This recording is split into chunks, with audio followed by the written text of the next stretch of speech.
In Southern California's Little Saigon, Vivian Lee is afraid after watching the news about racist attacks in the U.S. I'm worried about my mom. Police data collected from 16 U.S. cities found a 164% increase in attacks on people of Asian descent in the first quarter of this year compared to the same period in 2020. I don't think there's anything new with the kind of racism that's been targeted at Asian Pacific Islander. I think the only thing that is unique about the situation is that the mainstream media, mainstream community is now talking about it.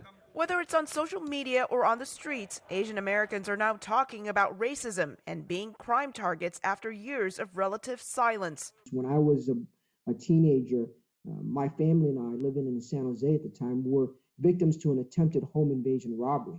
And my parents didn't want to report it to the police because they were afraid of retaliation, because they were concerned with the language barrier. Tin Ho came to the U.S. with his parents as Vietnamese refugees. Now a prosecutor, he points to another reason for underreporting attacks: distrust of the government.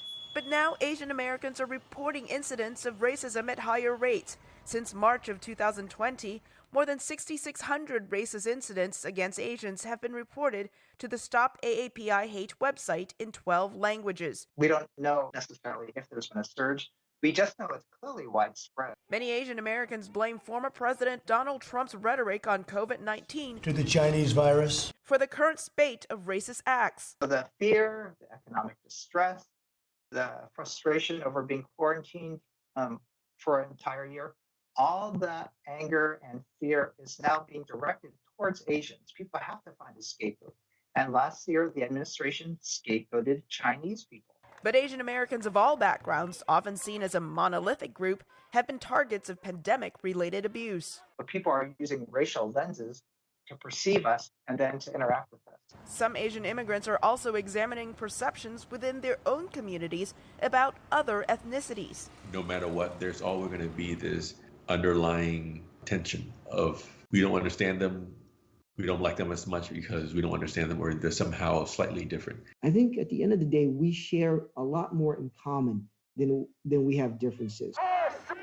Many Asian Americans are now finding commonality with the Black Lives Matter movement. Vivian Lee has organized a rally for racial justice, something that would be impossible in Vietnam. It's very hard because the police will come and will ask people to leave. To be in U.S., I think we have freedom to do whatever we want. The peaceful rally will be protected by the police. Despite the fear of racially motivated attacks, Lee says she's grateful for a better, freer life in the U.S. Elizabeth Lee, VOA News, Westminster, California.